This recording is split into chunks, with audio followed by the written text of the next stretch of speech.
Empezamos hoy una serie de conversaciones, más que de entrevistas, que tenemos previsto celebrar con las personas que van a encabezar las listas que en este momento Unión Progreso y Democracia está preparando con motivo de la celebración de las próximas elecciones autonómicas y locales del 22 de mayo. Nuestro objetivo no es otro que el de acercar a estas personas al conjunto de la ciudadanía que pueda estar viendo estos vídeos, con el objeto de que tengan un conocimiento mayor de ellas y de esa manera orientar más adecuadamente su voto. Empezamos con Jorge Arturo Muñoz, que es el cabeza de lista número 1 del Ayuntamiento de Palma. Muy buenas tardes. Buenas tardes, Chema. Arturo. Bienvenido, espero que en este set improvisado que hemos montado aquí te encuentres cómodo. Me siento como en casa. Estupendo. Y podamos charlar tranquilamente de una serie de aspectos relacionados con, en fin, lo que es el proyecto político de UPyD. Como quiera que esto va a ser una primera entrevista de las muchas que vamos a ir teniendo y celebrando a lo largo de estos meses, me gustaría, si no te importa, que le demos un enfoque un poco personal y dejemos los aspectos más programáticos para las siguientes. Me gustaría empezar entonces por el principio, y es el momento en el que nace tu vocación política. Yo supongo que tú de niño querías ser, como todos, bombero y astronauta, no político, y en un momento dado pues se despierta esa vocación y ese deseo del servicio público. ¿Podrías situarnos este momento y las circunstancias que lo rodearon?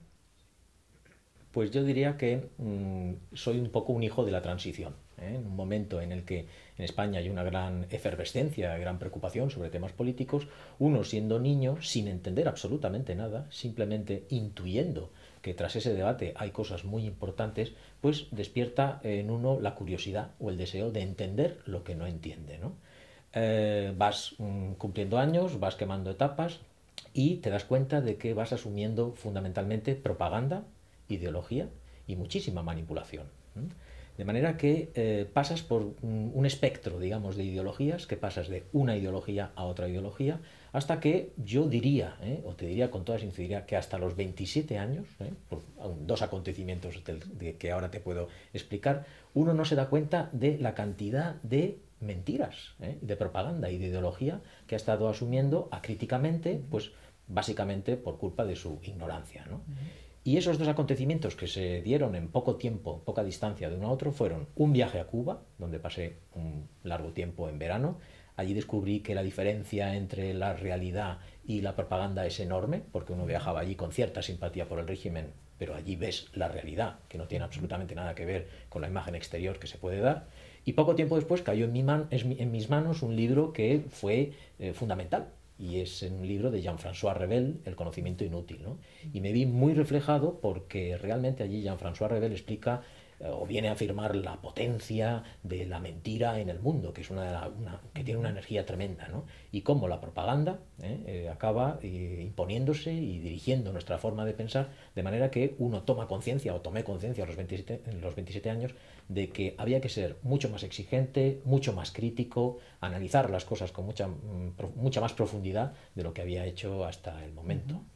O sea, lo tienes perfectamente bien identificado ese momento.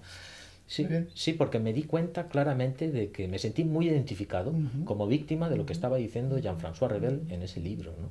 A partir de ahí, lo que cambia es simplemente tener una mentalidad pues mucho más cautelosa, ¿no? Es decir, no dejarse llevar por la propaganda, no dejarse llevar por la primera, ni por la segunda, tal vez ni por la tercera impresión, y darse cuenta de que en el fondo se nos intenta engañar y manipular en muchos aspectos. Pues este comentario que me haces me permite introducir la segunda pregunta, que tiene mucho también que ver con esto, y para la cual, si no te importa, haré una pequeña referencia a tu formación académica. Tú eres licenciado en Filosofía y Letras en la sección de Filosofía Pura por la Universidad de las Islas Baleares, y además te dedicas profesionalmente a esta materia en la medida en la que eres profesor en un instituto de enseñanza secundaria. La observación es la siguiente. Un filósofo, una persona de formación sólida filosófica, ¿cómo se encuentra en un mundo, el político, que es eminentemente emocional, como tú has dicho antes, ¿verdad? Y un mundo que prefiere la ideología a la idea, la anécdota a la categoría, el mito a la razón. ¿Cómo encajas esa formación, que eso es racionalista, crítica, en un mundo que es netamente emocional? Yo creo que lo que tratas es fundamental, porque precisamente se trata de evitar posturas extremas que son igualmente nefastas.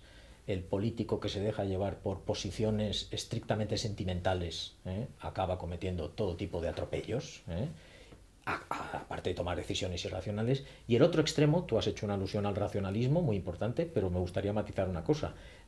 Muchas veces, a veces el político concibe un plan extraordinario, sobre el papel, en teoría, en la cabeza, e intenta trasladarlo a la realidad. De ahí han salido pues experimentos totalitarios e imposiciones tremendas, ¿no? De manera que hay que encontrar un punto medio entre la razón y la emoción, y la emoción, con cierta inclinación hacia la razón, pero partiendo también de la idea de que nos podemos equivocar, que la realidad espontánea es como es por algo, y que es muy peligroso querer transformarla dogmáticamente, ¿no? De manera que sí, uno tiene una formación racional, desde luego hay que analizar los problemas y conocerlos para hallar soluciones efectivas y eficientes, pero sin caer en el dogmatismo y en la confianza absoluta de la razón, porque eso también nos puede llevar a experimentos claramente peligrosos. Así es que me identificaría más con una posición de racionalista crítico, más que de racionalista puro. Muy bien.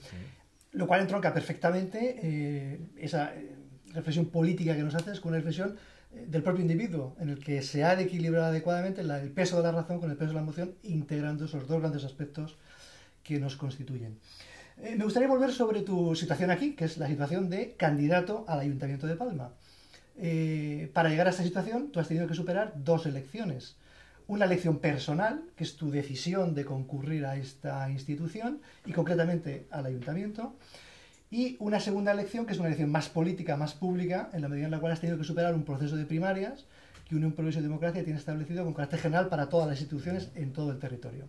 ¿Podrías hablarnos un poquito de esta doble elección? Sí, bueno, la primera elección, la personal, creo que es la más difícil, en el sentido de que al no tener experiencia previa, al no conocer realmente el mundo de la política desde dentro, es incómodo dar ese paso de salir a la luz pública, porque sabemos que de alguna manera pues vas a ser criticado, cualquier cosa que hagas pues puede ser señalada pues negativamente, habrá descalificaciones incluso personales y demás, ¿no? Pero creo que eso es algo muy característico de UPyD y eso es algo que hay que valorar, ¿no? Personas que no tienen experiencia previa, que apenas tienen pues un conocimiento más bien teórico, ¿no? O a partir del análisis de lo que está ocurriendo de la realidad, pero que se atreven a dar un paso que muchas veces sabemos que no va a ser cómodo, al contrario, ¿no? Esa fue la primera decisión, la de que por coherencia, después de creer que lo que se está haciendo es muy criticable y que a lo mejor podemos hacer algo por mejorarla, por mejorar las cosas, mejorar la realidad, creo que por ahí viene la primera decisión, el primer paso, ¿no? Y en efecto, como tú has dicho, en UPyD pues hay primarias. Se trataría de evitar la partitocracia dentro de los partidos, ¿no? Muchas veces se habla de los poderes de los partidos que acaban convirtiéndose pues como intereses o máquinas en sí mismas, fines en sí mismos, y se trata de que UPyD no sea lo mismo, de manera que previamente a ser nombrado candidato pues tienes que pasar unos filtros, tienes que contar con el apoyo, tienes que convencer a tus afiliados, y yo creo que eso es señal pues de apertura, de transparencia pues y de democracia interna del mismo partido. Algo muy saludable, sin duda. Me gustaría que concretases, no obstante, alguna cuestión. Decíamos que habías tenido que superar dos elecciones, ¿no? La personal y la pública. Para la personal, ¿por qué concretamente has optado por la institución del Ayuntamiento de Palma, pudiendo haber optado a otras como el Consell de Mallorca o el Parlamento de las Islas Baleares? Pues ciertamente hay temas en política que resultan como más atractivos, ¿no? Lo internacional, lo nacional, lo autonómico a grandes rasgos, ¿no? Pero la verdad es que el ciudadano, con la primera administración con la que entra en contacto y la primera que le ofrece servicios es la del ayuntamiento, la municipal. Creo que si hay que cambiar las cosas es importante empezar por las administraciones más cercanas, por aquellas con las que el ciudadano tiene su primer contacto y su primera experiencia. Por ejemplo, acabamos de descubrir en Baleares que los ciudadanos han estado pagando por duplicado un servicio de recogida de basuras y que además parece ser que se sabía que se estaba encubriendo una cierta corrupción de cierto partido, ¿no? Es decir, lo que no podemos permitir es que la primera administración, la más cercana, la que te da los primeros servicios, se convierta en tu enemigo.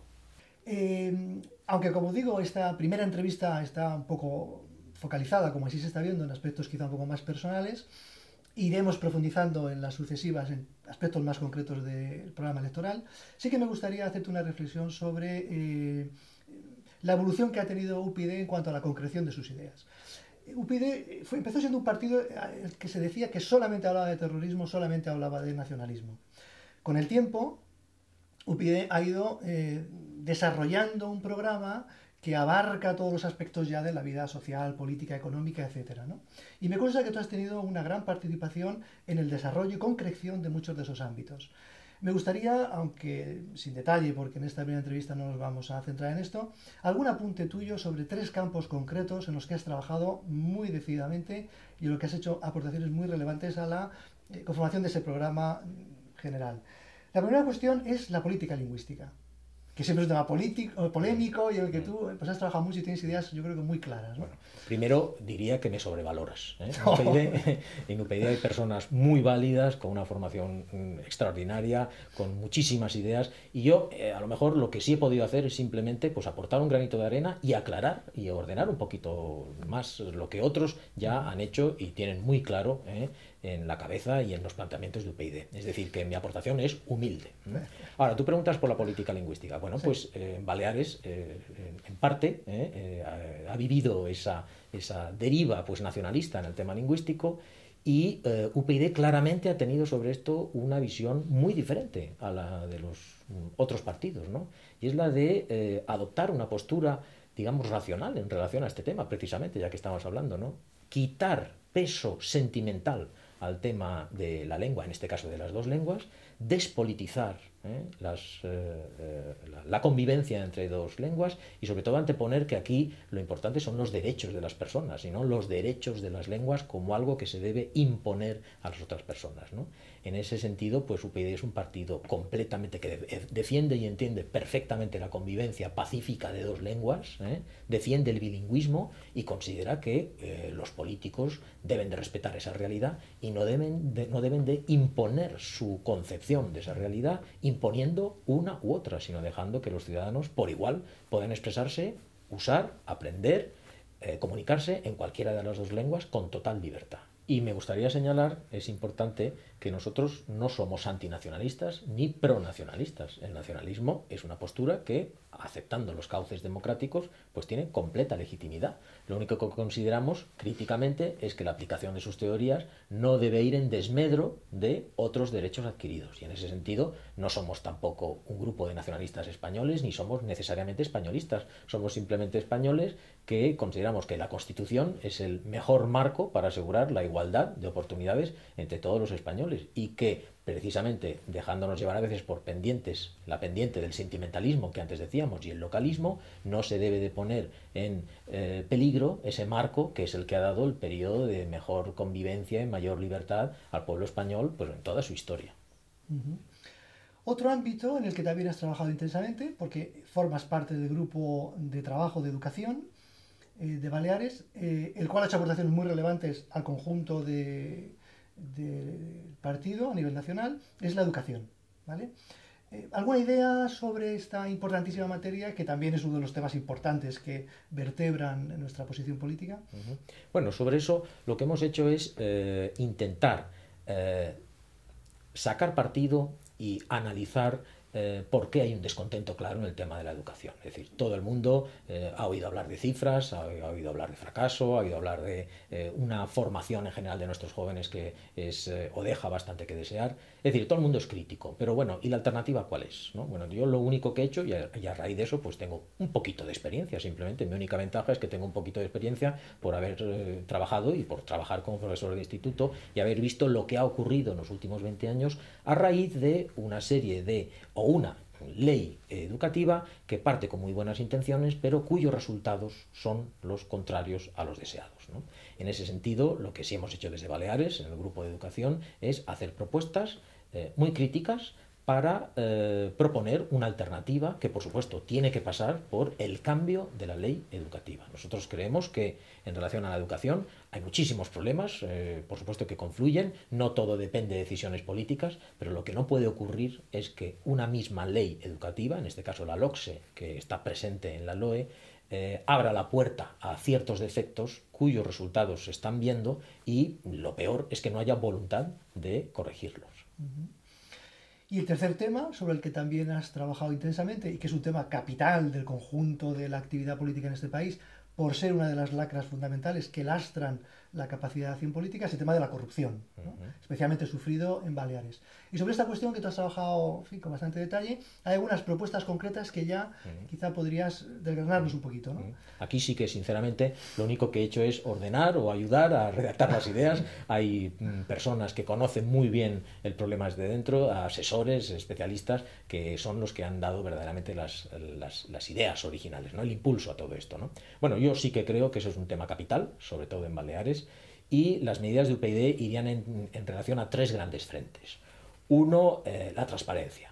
Es absurdo que presupuestos, documentos de los organismos públicos, desde el municipio más pequeño hasta el organismo más potente o importante, no puedan ser consultados por los ciudadanos a través de Internet, lo cual es una grandísima ventaja, ¿no? Es decir, que nosotros, en ese sentido, el programa es muy estricto para imponer una clara transparencia en relación a eso. Un segundo aspecto muy importante es el de la ley de contratos públicos. Es decir, nosotros proponemos que se reduzcan las cifras de los contratos que se pueden hacer sin concurso público.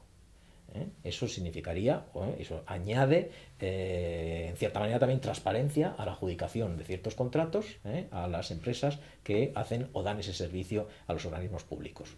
Eso es un segundo aspecto. Y un tercer aspecto, el de dar mayor relevancia, mayor peso jurídico a instituciones como la Sindicatura de Cuentas. Es absurdo que un organismo preparado y dirigido para de alguna manera fiscalizar lo que hacen los organismos públicos no tenga mayor peso y sus informes pues sean muy bien recogidos, pero al final acaben en un cajón sin que nadie les haga caso. Nosotros proponemos medidas para que la Sindicatura de Cuentas tenga mucho mayor peso e incluso pueda dirigir y abrir investigaciones en caso de que sea necesario enviárselas a un fiscal.